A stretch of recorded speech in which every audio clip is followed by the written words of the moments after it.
Benchmark Family Services throughout the state and in other states. So we are a very growing company, and there's a lot of children out there needing these services. So, tell us about your job function. I'm basically a case manager, so I deal one-on-one with the children and families. When we get a child in a placement, basically what I do is I go out and visit with the child each week and try to manage any behavioral issues that they're having. I'm kind of an assistant to the foster families, basically what I do. We try to be in the home at least once a month, and if the family needs it more than that, as many times as they need during the month, and help manage behaviors and any kind of medical needs or therapeutic needs that the children have. That's basically what I do. Very good, very good. And you know, these services also, you're helping churches and you're helping different people, getting the word out to them.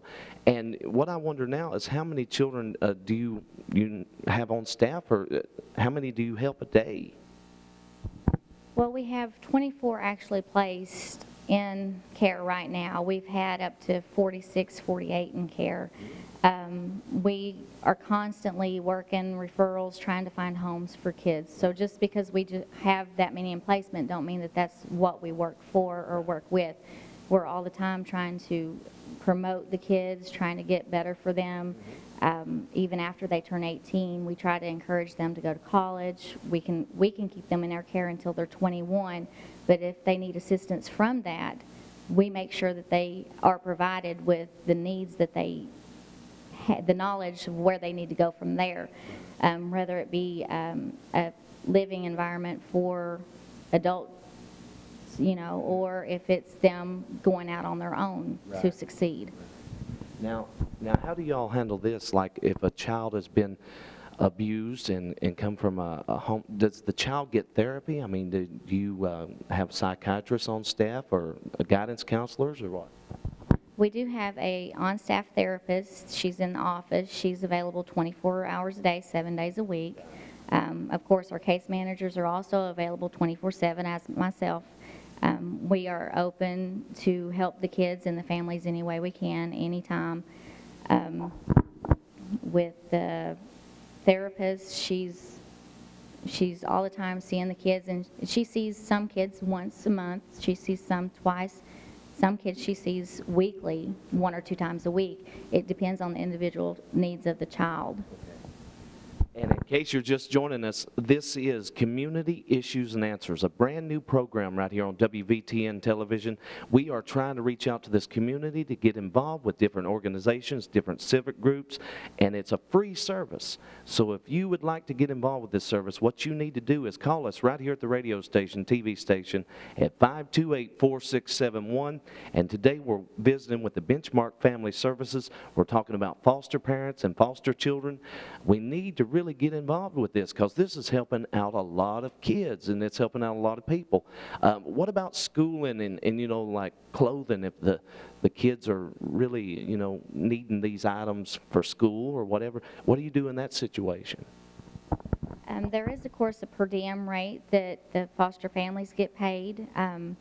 With the clothing, they have, including in their per diem, they get $40 a month. So they can spend the $40 a month for the kid for clothing, like back to schools right now. So next month they'll get an extra $60 on their check for school supplies. And if the child's graduating, there's certain things put in place to help the families with those extra expenses that would come along. Of course, they have to spend $10 for incidentals a month. And that's included in the per diem rate. And when I say per diem rate, it depends on what's called level of care for the child. We usually deal with kids leveled 3, 4, or 5. So depending on that level as to how much they get paid. And that, of course, goes toward their food, toward their clothing, toward any of their needs that they may have. And in some special circumstances like school, we'll give them $60 for their birthday. They get a certain amount. Christmas, they get a certain amount. And like I said, with the graduation, they get a certain amount that they're allowed. Very, very good. You No, this is so good today. I'm so glad to get to visit with you all and to get this information. What about if children is sick, got issues with health problems? How do you all handle that? Basically, I mean, these children go into a home and they're treated like your own children. So as they get usually Medicaid through the state, and so the parent would just initially take them to the doctor they would take their own children to, and then if there's an increased need, you know, make a referral to a different doctor. So initially when they come in, within 30 days they have an optical appointment, a dental appointment, and a complete physical for the child, and then that is at the doctor that the foster parent chooses. So that would be someone that would probably be in their area, that cuts down on their mileage and things like that.